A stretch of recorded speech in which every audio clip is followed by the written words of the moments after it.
All right, everyone. Thanks again for joining us on the Exit Your Way Roundtable live stream edition. With me today, I've got Pete Alexander. How are you doing today, Pete? Damon, I'm fantastic. Thanks for having me on the show. Yes. It's awesome to get you on here because it's always so much fun talking with you about stress relief because it's something that's sorely needed. I mean, first of all, we went through the pandemic and we're still going through that. It was like an extended stay. It's like the guest that never wants to leave your house, you know? Yep. They kind of stay off to themselves, but they're always there. It's just sort of like my former mother-in-law, except she didn't stay off to her side. yeah. Exactly. But then we turn around and now, with us on the West Coast here, you and I being in the Northwest, we've got this smoke. And we were just talking about before we got on. It's like this is nothing that many people have ever seen before. No. And if we hear about the fog and the wet climate of the Pacific Northwest, and people, if they saw it, they think this is what it is because it's mostly just this whitish gray, and it actually is smoke primarily, all on the ground level. Yeah, it's pretty crazy because it looks like clouds, but you can tell it's not because A, it smells bad, B, your throat hurts, and it looks funny. Looks funny. Exactly. And it's interesting too, because I see people who are walking or jogging outside, and the physical benefit that you're getting from that is far, far less than the damage that you're doing to your lungs inhaling those crappy particles. Yeah, no doubt in that, and the masks that are already in short supply, the N95s that you need for that are even harder to find now. And we were actually kind of, I call it glamping. We were in a yurt this last weekend, and there were some people that were staying down there that were not with us, but in the adjacent campsites, and they had to keep their masks on the whole weekend because they had bad asthma and stuff. And so, yeah, it is a challenge for people. That's for sure. Yeah. So awesome to get you on today. Now you teach people and help people to deal with stress, and you got some really neat, quick exercises to help really reduce stress levels in people and those kind of things. But let's back up a bit. Let's talk about, let's talk a little about your background and really kind of march our way forward to today and how you got here. Sure. Well, Stress and I have had a long relationship together. It goes back to when I was a kid. I grew up in a very dysfunctional family. The lowlights, I guess you would say. My parents had 9 marriages, 7 divorces, 1 widowing, and even to just show about how the dysfunction worked, I have 1 blood sibling who is the product of my parents' first marriage. Then they got divorced, then they got married again, and they had me in their second marriage, and then they got divorced. So my sister and I are 100% blood siblings, but from 2 different marriages. So haven't been able to find anybody else that can say that. And the dysfunction that was going on in the as a kid really forced me to actually be an adult faster than I should have been as a kid. Somebody had to be an adult in the household. And so there was a lot of stress involved with that. And then as an adult, when we take on all the new pressures that happen with our careers, with our families, as parents, all those things ended up happening. And then when in my mid 40s, back in 2008, I had a perfect storm of stressful activities, which included my dad dying and his affairs having to be taken care of, my mom having major surgery, and she didn't have enough insurance to take care of the physical therapy, so she needed help. Running a business, having 2 small kids. By the way, my marriage collapsing and heading for a divorce. And I ended up getting stress-induced diabetes. The crazy thing is, though, and there's no one in my family that has diabetes other than one cousin. Nobody Yeah. else has it. Yeah. And the crazy thing is that when I got the diagnosis, did I listen to my body about what stress was doing to it? No. Instead, what I did was I continued, like we all do that are hard drivers, burning the candle at both ends for another Yeah. 10 years.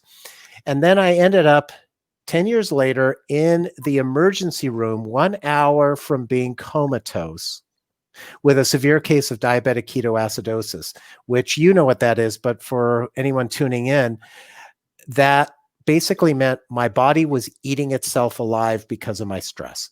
Yeah. And the nuts about that is, so I got transferred for the very first time in my life to ICU. I had been in the emergency room for sports related injuries and stuff, but never in ICU.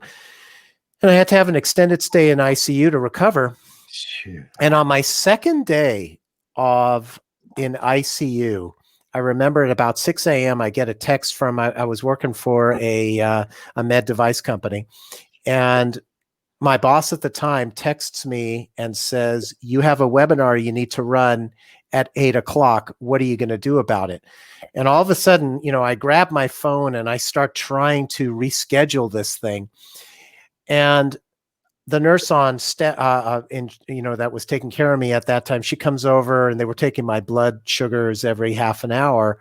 And she takes my blood readings, and my blood sugars when I had been admitted to the hospital were so high that the medical grade glucometers couldn't read it. It just said high, meaning that it was at least 8 to 10 times higher than normal. Oh, and man. by the second day that I was in the hospital, they'd come down more into more reasonable numbers. Well, all of a sudden, trying to take care of that webinar, rescheduling that webinar, it was like a 90-degree angle and it shot straight back up. And the nurse says to me, "You realize that's what put you in this hospital bed in the first place." And that was my epiphany moment. I realized I can't keep doing this to myself because I'm trading my health for my career and other responsibilities. And that is a really, really bad trade. If I continue to do this, I'm not going to be around much longer. And you can't mess around with that. I mean, there's only so much that our bodies can deal with, and our mental state can deal with when we continue to put other things ahead of taking care of ourselves mentally and physically. Yeah, that's for sure. Because I'm just sitting here thinking about you being in that situation, and I'm thinking about you getting that call and feeling it. I feel the stress. You used to run businesses in high stress situations, and I know those kind of calls. It's like, you get that pit of your stomach feeling, and it's, oh God, I got to take care of this right now, no matter what. And you can, if you don't understand or don't figure out ways to do that, that's where you see these people dying at 40 years old from a heart attack or even younger. And I've mentioned it before with us that, when I was 32, 33 years old, I was in the hospital, and I was able to walk in and see, and I didn't have a heart attack, but I felt the pressure on the chest like I was having a heart attack. And there's a time in there when you do have to do, like you said, if you want to live for the long term, figure out what the hell you're going to change, because otherwise, as the nurse was telling you, you're going to die. You're going to die. Right. And the thing is that we have to think about, when we continue to put our health to the side, the fact of the matter is, we can all think about a time where we were really sick, and chances are all we felt like doing was lying in bed. Yeah. And when you're like that, you are no good to anybody. You're no good to your spouse. You're no good to your business. You're no good to your kids, nothing. And so if you put it in that kind of, if you put yourself in that place, your health is critical, absolutely critical. And, I typically every day my wife and I, we have a gratitude exercise that we do in the evening to finish up our day. And it's, we ask each other, what are we grateful for? And I always start out my gratitude with, I'm grateful for my health, because all else is secondary. And it really is true. Yeah. Yeah. Well, and someone, I forget who said it to me here in the past couple of months, was talking about money. And they said, as you get older, money matters less and health matters more. Yes. And pretty soon the money doesn't make any difference. And all it is your health. Right. It's a switch that happens in your life, and I feel the clock ticking, I feel the clock ticking in that whole thing too. And you go, okay, listen, where does it really make sense? And when you're 20, 30, 40 years old, you're younger and you don't feel that clock like that ticking, and you don't really make that connection with health and money. Absolutely.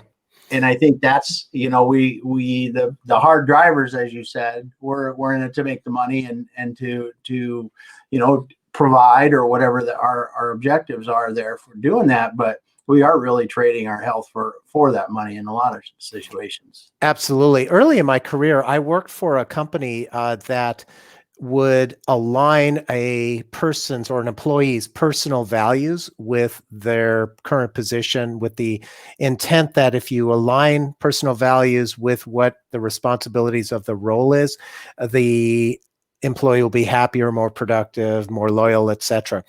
And what was interesting is that when I did that program and got certified to teach that program back when I was in my, mid to late 20s then, health wasn't even on my list. It wasn't even on my list. And I can tell you after what happened to me in 2018, I can guarantee you that health is number one, no matter what area of my life I'm talking about now. Yeah. Yeah. Well, we got Ron Craig here saying hello. Ron, hello there. Good to have you. Ron. Good to see you, Ron. Maybe, Ron, if you're feeling a little stress here, we're going to get you in, because that's a good time to say we're going to go into a little stress relief exercise here. Yeah. Professor, lead us into one of these. Show us what you do. So one of my favorite ones is a simple visualization exercise. So if and before we do any of the activities we're going to be doing during this broadcast, what I ask everybody to do is turn off your Slack, turn off your email, turn off your phone prompts, because if you get distracted, the activity won't do you any good. So, and these activities only take a couple minutes, 1 to 2 minutes. So it's worth it to do this. So the first one is a visualization exercise. And what I'd like you to do is just close your eyes and take a deep breath.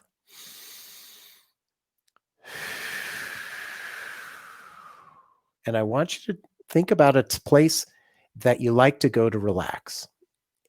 That might be something like the beach, might be a park, it might be a lake, it could be your backyard, it could be the spa. Wherever it is, just go there in your mind and take in all of your senses. What do you feel? Do you feel the sun on your face? Do you feel the sand or the grass under your feet? And what do you smell? Do you smell the fresh air? Maybe the lotion from the spa? What do you hear? Do you hear the wind blowing through the trees? Maybe the water splashing on the shore? And what do you see? Do you see the blue sky? Maybe the green of the trees or the grass? Whatever it is, take all of your senses in, and then take another deep breath.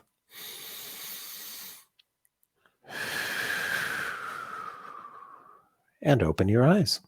Simple visualization exercise. There we go. There we go. That was good. That was good. So go ahead. No, go ahead. Go ahead. So, a lot of people know about deep breathing, and deep breathing is wonderful stress reducer. But if you add to it going to, let's say, your happy place, Yeah. it has a compound benefit and allows you to really ground yourself and help you just, take a moment for yourself and then go on with whatever you need to do.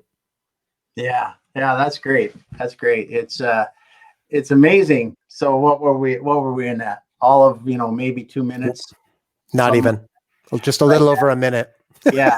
And you go, okay, even from the beginning, just like you said, closing your eyes and taking a deep breath is good. But then when you visualize where you're at, and I was feeling the sun, I was smelling the smells, and you forget about what else is going on there. So Absolutely. yeah. Yep. Ron just put, there's Ron's comment.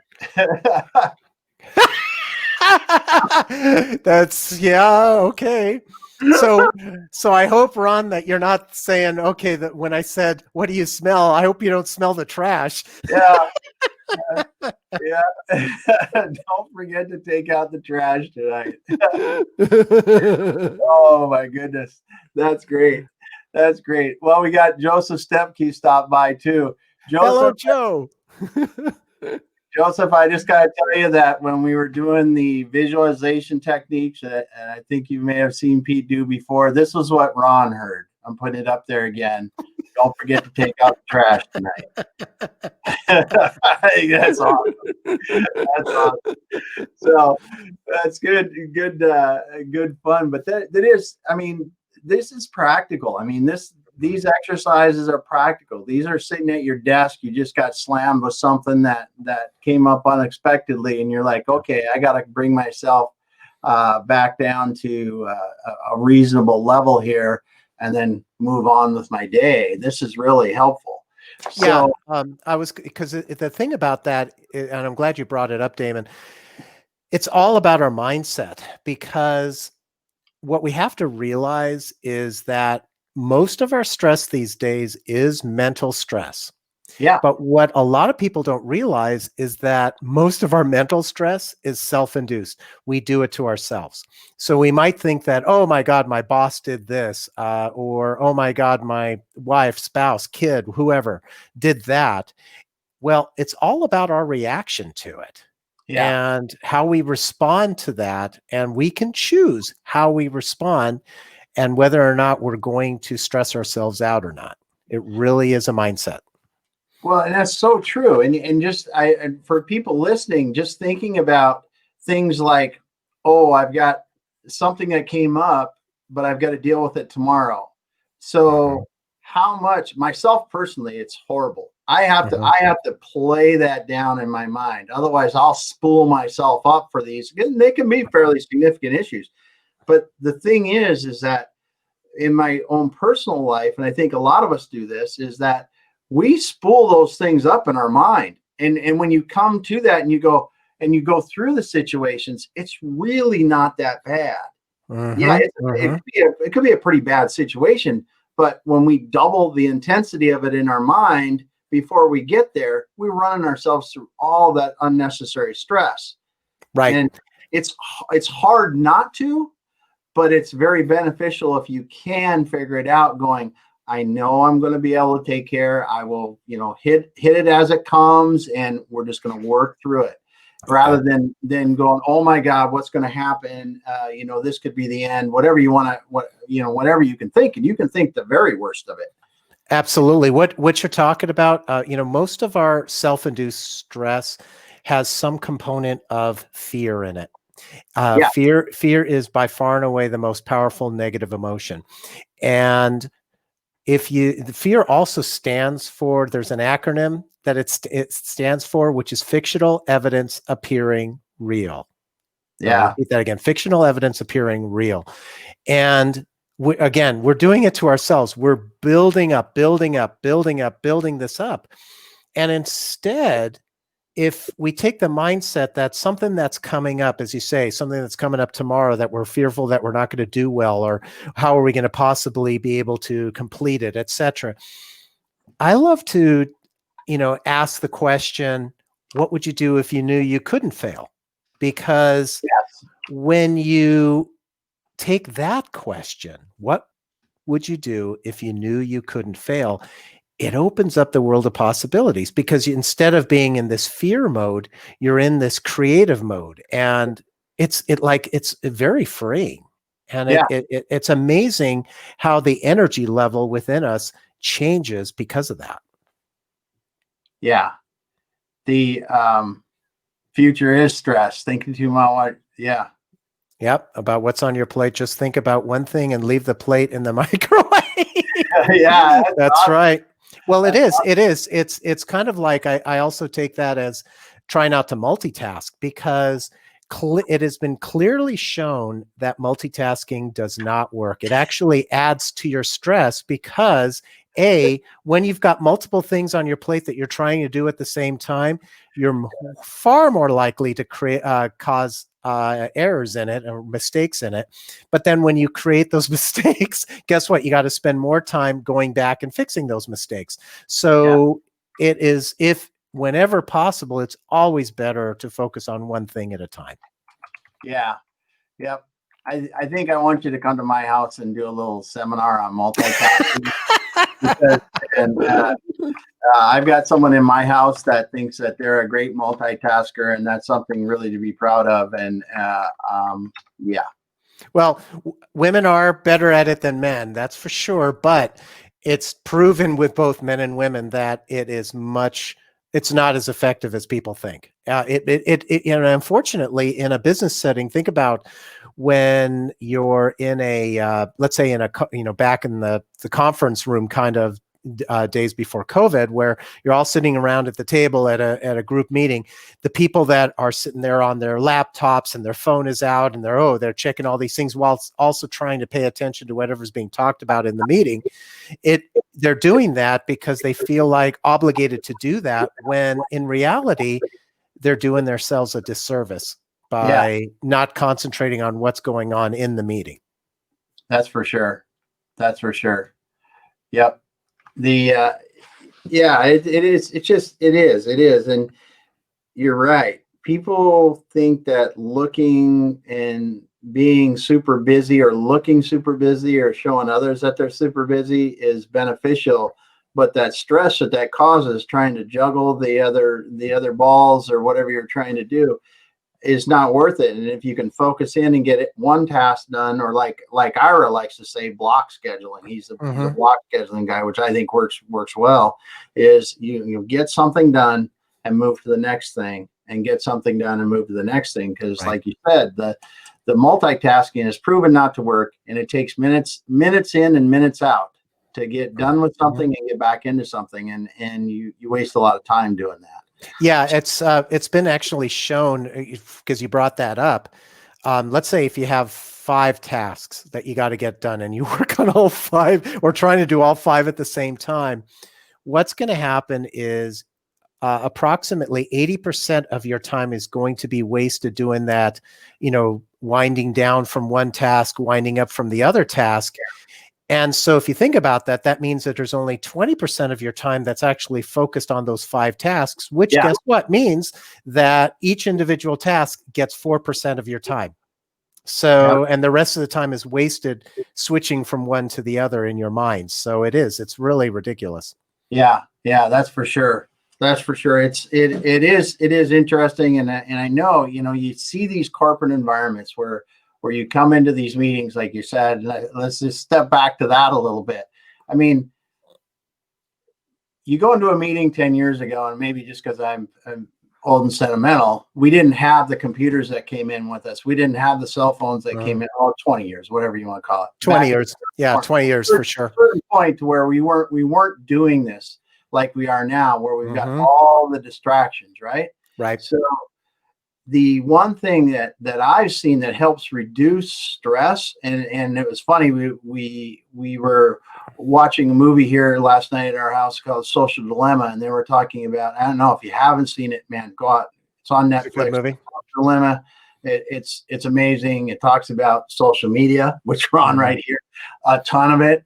But one of the things they talk about is the stress, and eliminating or turning off every notification on your phone. And even to the point of I turn my ringer off a lot of times now, because if you these people are in and you see them, they've got the dinger or whatever it is, or it's buzzing in their pocket, and that just, oh, I got to check what that is. I got to check what that is. And you never really get to sit in a meeting and listen to someone that's trying to convey something to you, because you're feeling that, or you're trying to type something else, an email that just came in or something, this multitasking stuff. And it's really not productive for anyone. Absolutely. It's critical for all of us, whether you're young, middle age, older, to detox from technology whenever you can get a chance. Because if you think about it, if you are checking your messages in the evenings, on the weekend, on your vacation from work, you effectively don't stop working. And Yeah. when you don't stop working, you don't give your mind or your body the opportunity to recharge. And it's a really simple one. I mean, we've all been there, let's say pre-COVID, where we were at a restaurant, and you can see the people who are at the table and they're not even communicating. They're just sitting there on their phone. Yeah. And Yeah. it's like, I always thought to myself, well, wait a minute, why are you out to dinner? Why don't you just get the takeout? Because you're not experiencing the ambiance of the restaurant. And worst case, as you're talking about, when the phone buzzes with a text or an email or a phone call, we're not present with the person that we're having dinner with. Yes. And it is amazing when I have done this, and I've recommended this to others, when you turn off your phone and you ask the other person or people who you're having dinner with or lunch with to turn off their phone as well, how much more present you will be with that other person or people. And it's a much more enjoyable experience. Mm-hmm. And because what's the other thing that it does when you respond to a message from your phone? What you're doing is you're telling that other person that whatever that message is more important than them. Yeah. Yeah. Yeah. Exactly. And it's, yes. I tell you, the going back again to turning off the notifications, though, man, that is a freeing experience. I find myself going, where's my phone at? And not like minutes. I mean, like, this can be hours during the day, on the weekend. My phone, it's more than likely playing music on a speaker somewhere. Is that, what I'm doing? I'm streaming to a speaker somewhere in the house, and I may never pick it up for hours. And that is just so good to just let go of that damn thing for a while, and not be bound by it. It's the easiest way to do that is, because let's say you go to dinner and somebody says, oh, well, what was the name of that, movie or actor or actress? And that's, oh, let me, you have the phone off. Let's turn on the phone and everything. But if you leave the phone in your car, out of sight, so nobody wants to break into your car, but somewhere out of sight, you're not going to go out to your car to get that answer. Yeah. So, and then you just get that perfect experience of being present. Yeah. That's cool. That's a good idea. That's a really good idea. So Ron makes a comment here, and I don't know who Uncle G is. Look at Uncle G shows. Everyone picks of him sleeping on top of his limo. His limo in front of his plane, but showing off, but also showing relaxing and good life, not busy. Sure. If that's what Uncle G does to relax, absolutely. Yeah. That's don't know who that is, but that's cool. That's cool. Yeah, I've done things where I'm fortunate to live basically in a forest, and so I just show the green trees. It's just it's what green is a wonderful stress reducer. It's a very calming color. Yeah, I'm fortunate. Well, we only live 20 miles away from each other, 30 miles, something like that. But the park by my place too has got a huge not old growth trees, but huge growth trees in there. And just walking into a trail and standing in there and looking at the trees and looking around and listening to the leaves and stuff for just a couple minutes even if you don't walk very far and walk back into the house is a huge relief. It's amazing. Just even getting out, for a walk around the block, it really is beneficial. There's just everything, 99% of what we can do doesn't take very long to help de-stress ourselves. It really, you just have to be mindful of it. Yeah.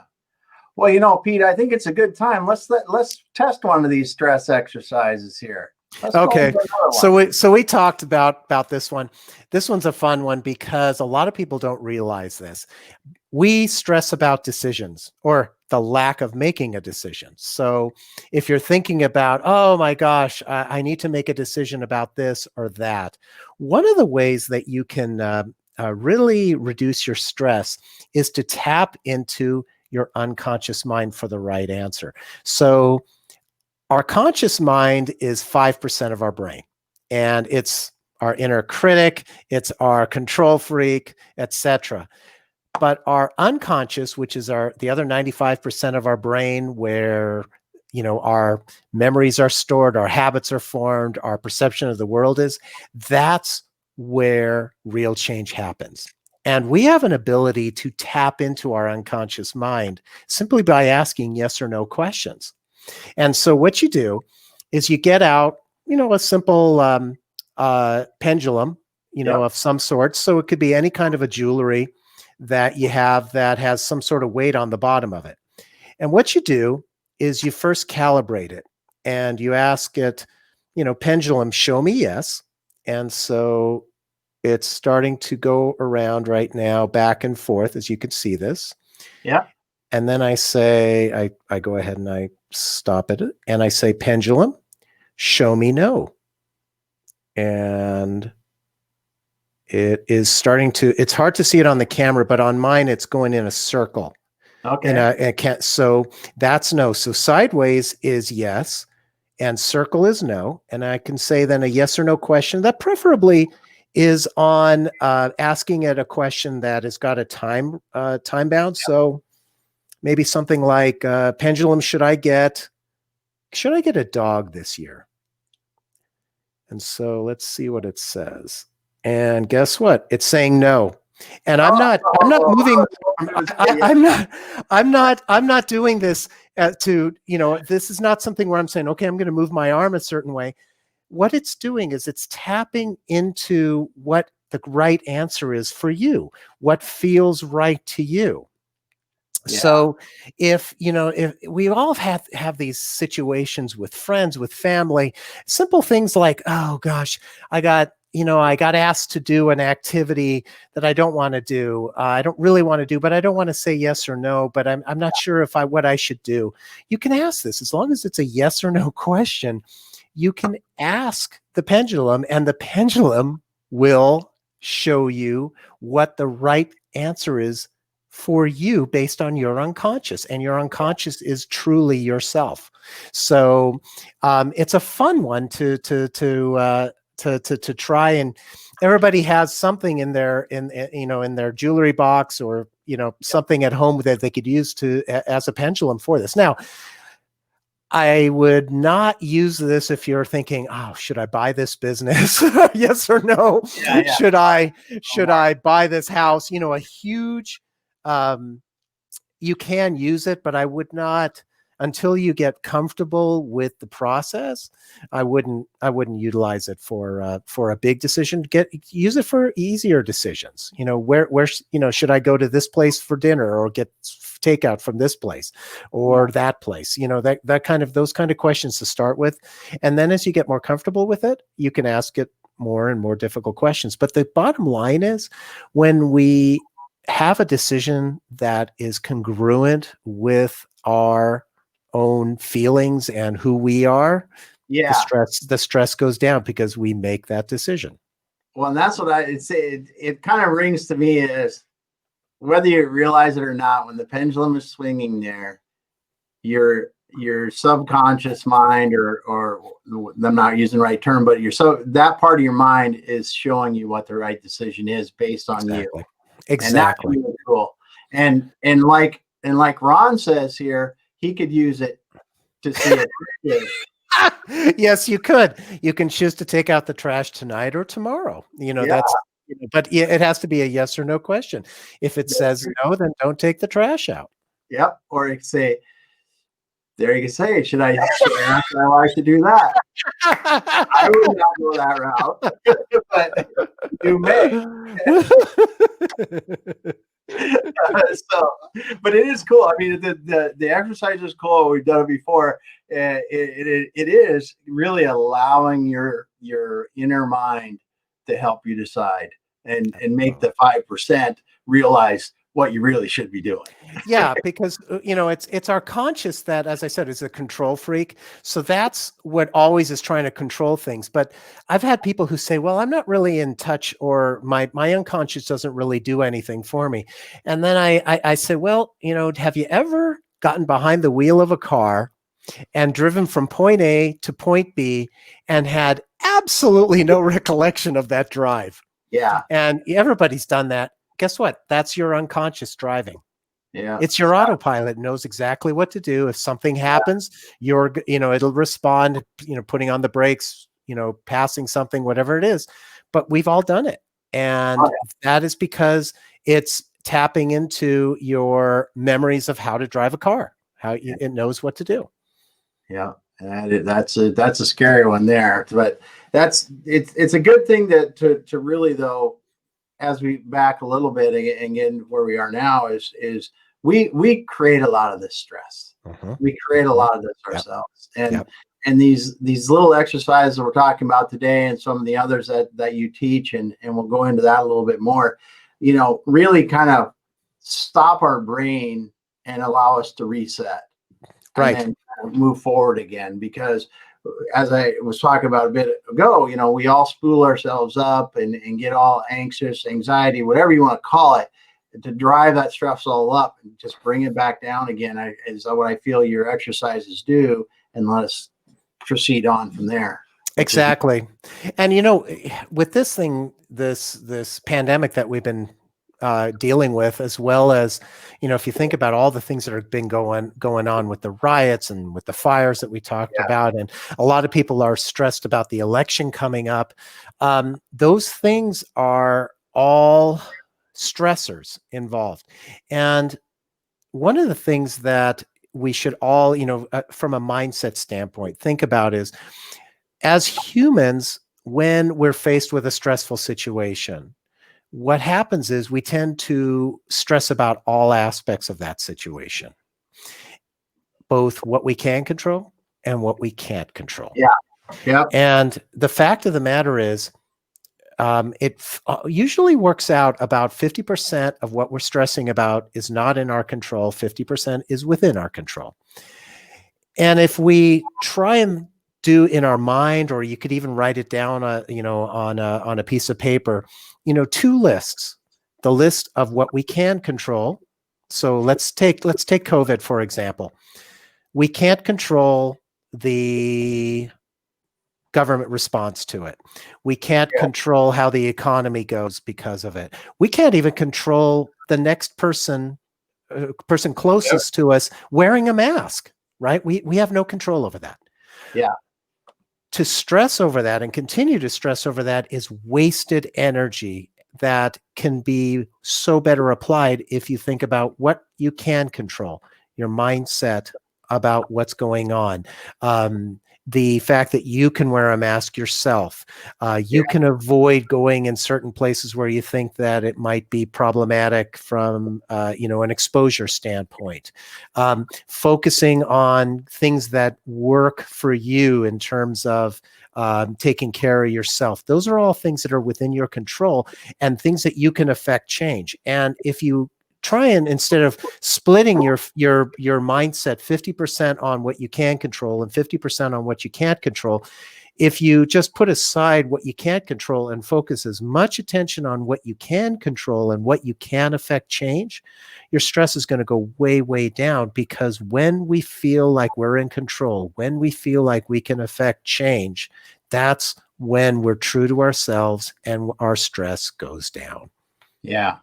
Yeah, it's a great point. It's a great point, is because there are so many things that are out of our control, and those are going to that's going to happen the way it's going to happen. Absolutely. And yeah, I'm not going into politics. That's just such a can of worms. But we can't control what's going to happen in a lot of these cases, and to get worked up beyond what's reasonable about it and cause ourselves undue stress. I mean, we live, as you said, we're in a pandemic time now. We're the fires, the riots, all this stuff. There's so much stuff that's causing undue stress on all of us right now. The more that we can use techniques like this, focus on what we can control, and then the other thing, and I think that we hear a lot of, and I think the group that we're involved in with a lot is just being nice to people.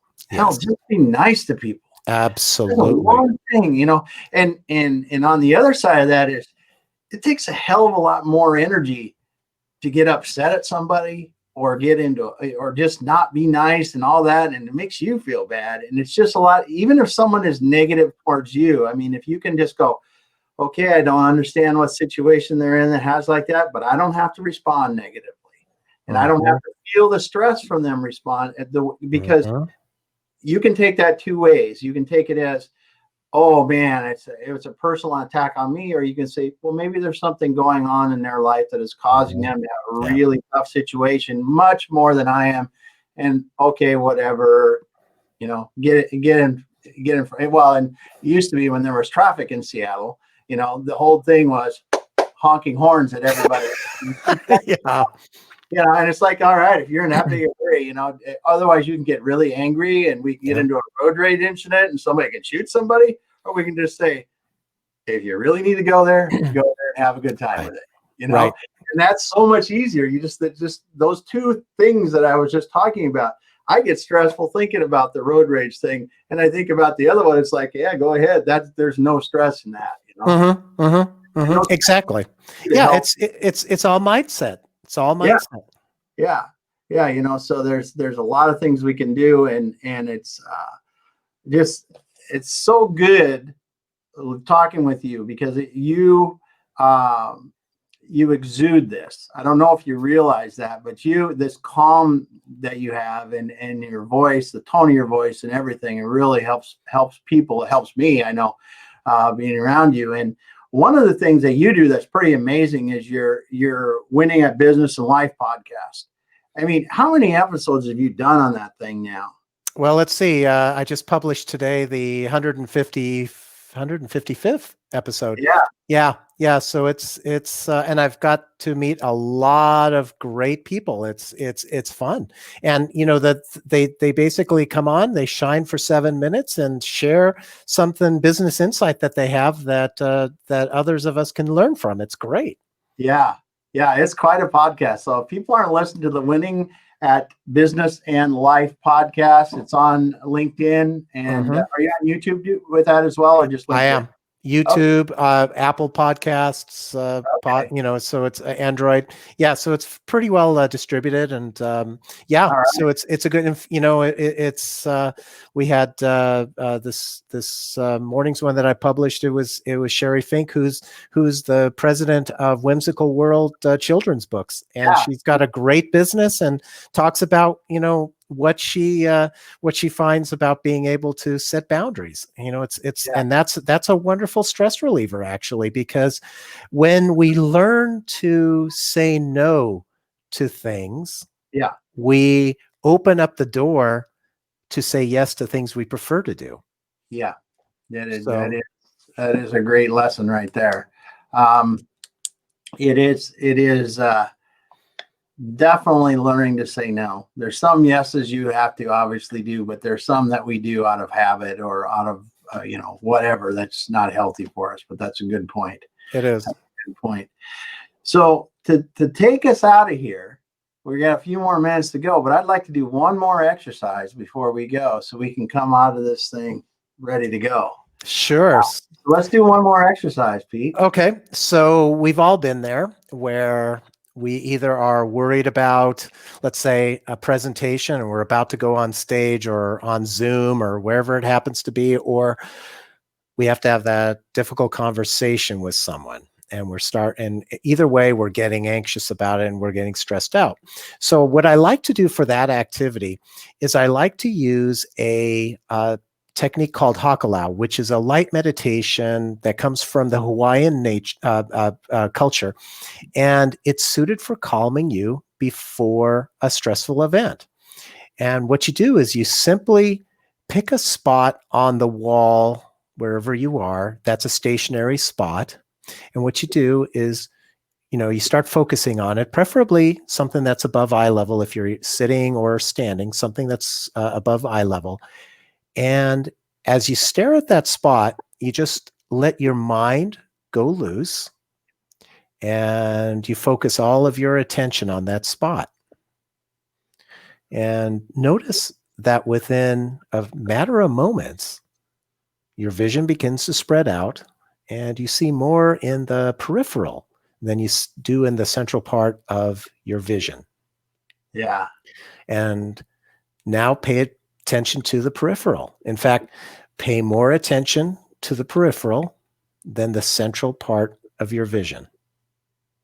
And you stay in that state for as long as you feel comfortable and notice how it feels. Yeah. And once you're done, you close your eyes, open them, and come back into the room. And you'll notice that you're more calm, more aware of your surroundings, and better prepared to take on that perceived stressful event. Yeah. Yeah. That's a good one. That's a good one. I think of, I've been involved with baseball at different levels for a lot of time. I think about the batters, when the batters come up to the batter's box, or when the pitcher is getting ready to pitch the ball, because it's such a one-on-one sport at that point. This one comes to me like I think of the players like Ichiro or somebody like that, where they would focus out into the outfield at one spot before they were getting up there to do this, because that is, and or pitching. The same thing. You're looking where the ball is going to go. You're just sitting there going, this is where the ball is going to go. You really don't even know. Pitchers don't, they kind of know how the ball is going to go there, but the changes are so minute, or the golfers the same way. The changes are so minute in the club head angle and blah, blah, blah, that gets it to a different spot, that you really have to just adjust, as you said, your subconscious, to allow your body to do what it's going to do rather than think about what you're going to do.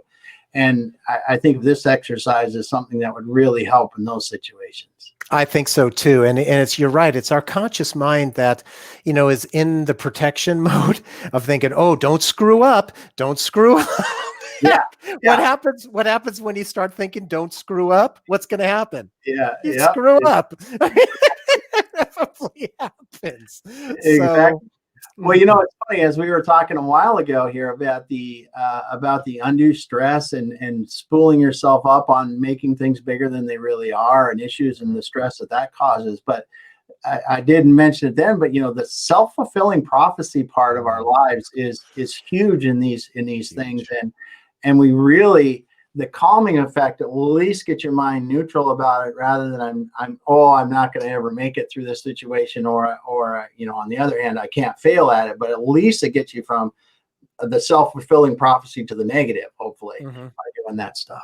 Absolutely, because it's all about energy, and if we're negative and we are sending out negative energy to the people around us, we're going to attract back negative energy. Yeah. So if we send out positive energy, we are going to attract back positive energy. So it's up to us. Again, it's our mindset.